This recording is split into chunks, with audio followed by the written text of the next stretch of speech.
Welcome back, everyone, to Diary of an Empath. I'm back today with a solo episode. I do have some amazing guests that are on the schedule, a few that were requests specifically from all of you. So I cannot wait to record those and to drop them.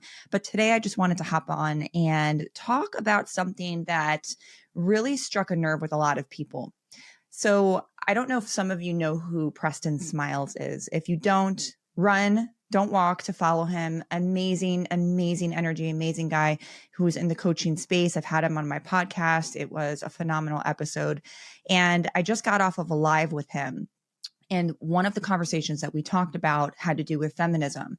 There was an episode that a woman named Sadia Psychology or Sadia Khan had gone onto these platforms, and she's kind of getting bigger, and she's got some rather controversial views on women and psychology and relationships.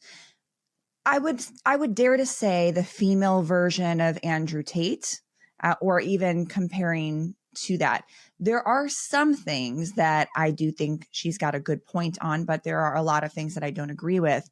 And I question the credentials that this woman has, but we won't get into that. We won't even waste that energy on this show. But Preston had posted something that she had said on another podcast, essentially stating that, and don't quote me on this because I'm sure that context matters. It always matters in conversations, but essentially stating that, women, we show our bodies and there's these OnlyFans and we wear bikinis, and then we complain about how men can be in relationships and that we get upset when we choose the wrong ones, and we kind of gaslight ourselves and don't really take responsibilities in our roles and who we attract. Again, there's a lot more context to the conversation that was on the podcast, so definitely go listen to it. I think she was on Lewis Holmes' podcast, and you can form your own opinion on that. It led me to have this conversation, and I can't say that I necessarily agree. And I talked to a few of my cohorts on the subject as well. When it comes to, has feminism gone too far, or has it not gone far enough? There's this social construct called gender essentialism. And for those of you that don't follow Kate Ballisturi, she's a good friend of mine, great sex therapist, amazing at what she does. And this was a conversation me and her had, and she brought up, and I thought she made a good point. We have these social biases, and we're conditioned to gender essentialism, which essentially states that as a woman, you should be doing X, Y, and Z. You're kind of placed in these boxes of the gender norms of, women should cook and women should cover up and women should cater to their men and women should have children and stay at home, or whatever those biases are. And what I think makes me sad about that is it denies women of their diversity, because the fact of the matter is, as women and even men, we don't fit in these boxes, right? But as humans, we like to put things and people into boxes. Naturally, it's what we do. It helps us to make sense of the world around us. But when we get stuck in that black and white thinking, it robs us of the ability to see humans as the diverse creatures that we are. And we forget that as humans, we created those gender norms and roles. Now, yes, there are some gender roles and norms that were created for us. Women have babies. We make them, we create them, and we have them. We give birth. That's something biologically we cannot change. We have breasts biologically. We have vaginas biologically. There are some things that are created for us. But what I'm talking about is the gender constructs that we create based off of what we've learned, what our environment tells us to do. Just look at history. You look back into, the 18th century, men were wearing makeup and wigs. And if a man wears makeup and wigs now, they're looked at as disgusting, or, they must be trans, or they must be gay, or there must be, something fruity in their pebbles. It's stupid. We create these constructs. No one else does. We create them, we learn them, and we teach them. Nothing more, nothing less.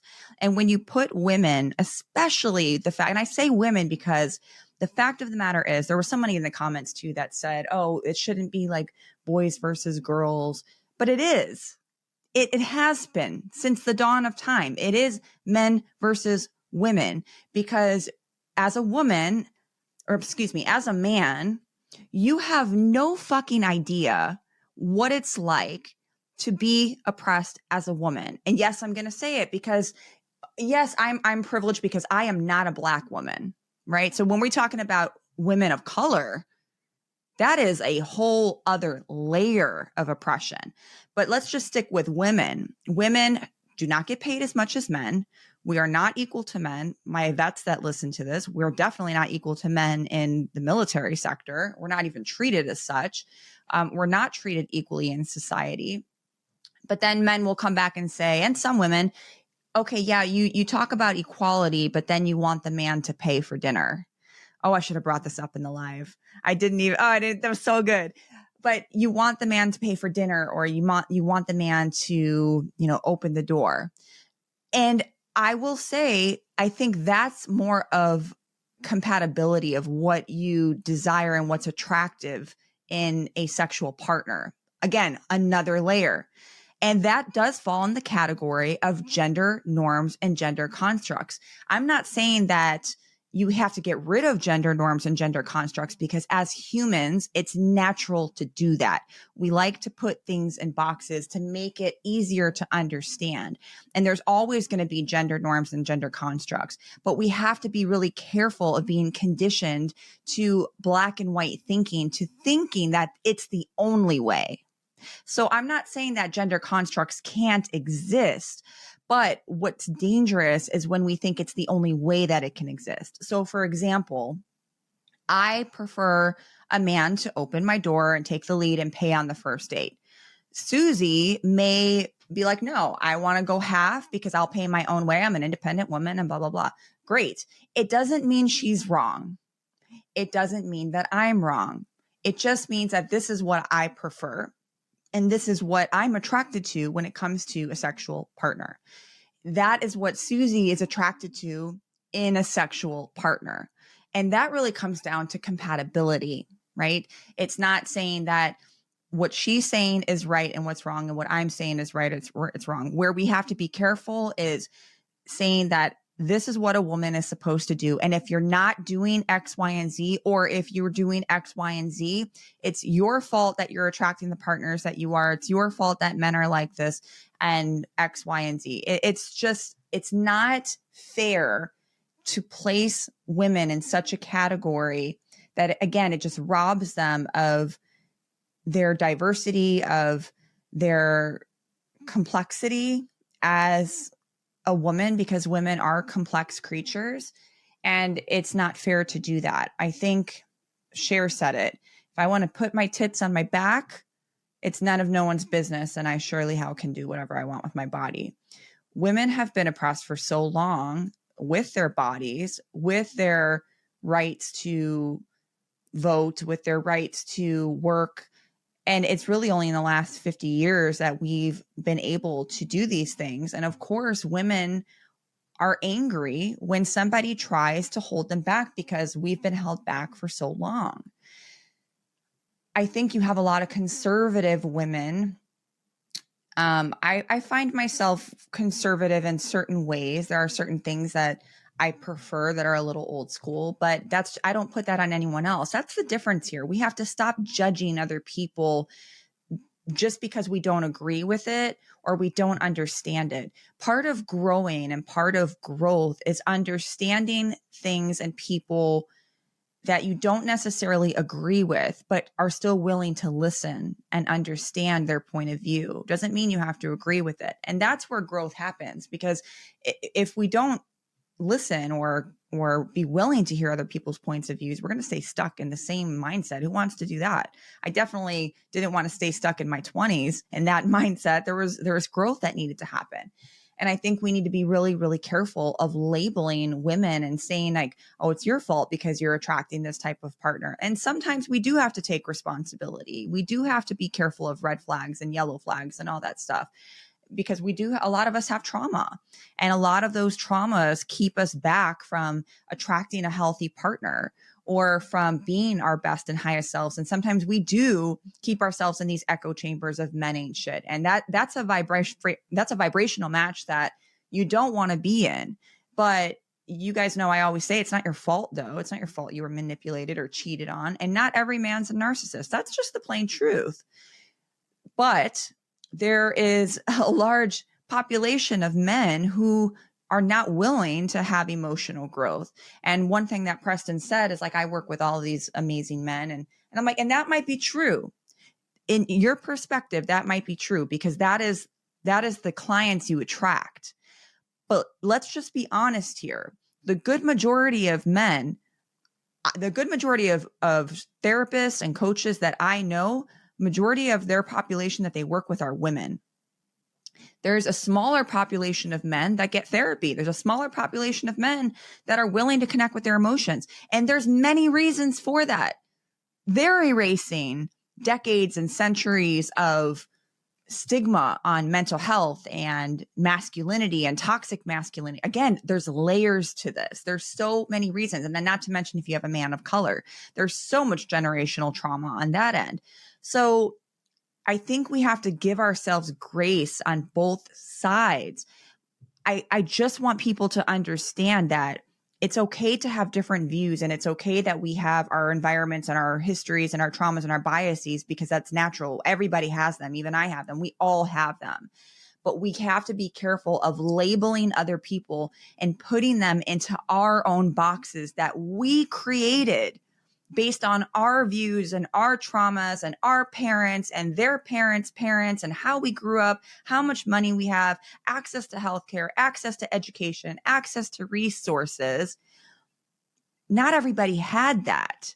So we cannot fit people into a box and then blame them for not fitting into our box. We have to give leeway and give grace to understand that we're not all the same. And that's okay. You're entitled to your belief system. In fact, I encourage you to have a belief system and to stay true to who you are and your morals and your ethics. But you can't always expect people to show up and be who you are in the way that you think is morally right. Because how they think and what their ethics are and what their morals are might be different than yours. What I would encourage you guys to do is to be open-minded, to listen to a different point of view, even if you don't agree with it. I always hear people say, like, oh, don't give these types of people a platform. No, I say give them a platform. Let them speak their truth. Let other people hear what it's like to hear other opinions and values, and even if it doesn't match their own, even if it's wrong. Let them have a space to do it, because that's how we grow, and that's how we learn, and that's how we understand the complexity of other people and other humans and genders and how it affects us. That's how we emotionally mature. Not everybody's going to, though. If you've ever noticed, if you ever talked to somebody who's completely closed off and is unwilling to hear anyone else's point of view, all they want to do is to be heard. They want you to hear them, but they are not willing to listen. Those are the ones that stay stuck. Those are the ones that have no emotional growth. It's always the ones who listen and try to understand. Doesn't mean they agree. Those are the ones who have the most growth, because you never want to be the smartest person in the room. I never do. I always want someone else to teach me something, whether I agree with them or not, because I'm going to walk away from every situation learning fucking something about myself, about them, about the world, whatever it is. And that's what I would have you guys take away from that. And I thought this conversation really opened a great segue into feminism versus feminine energy and masculine energy and all of these things, because I mean, it's debatable. It can go on forever, because there's no right or wrong here.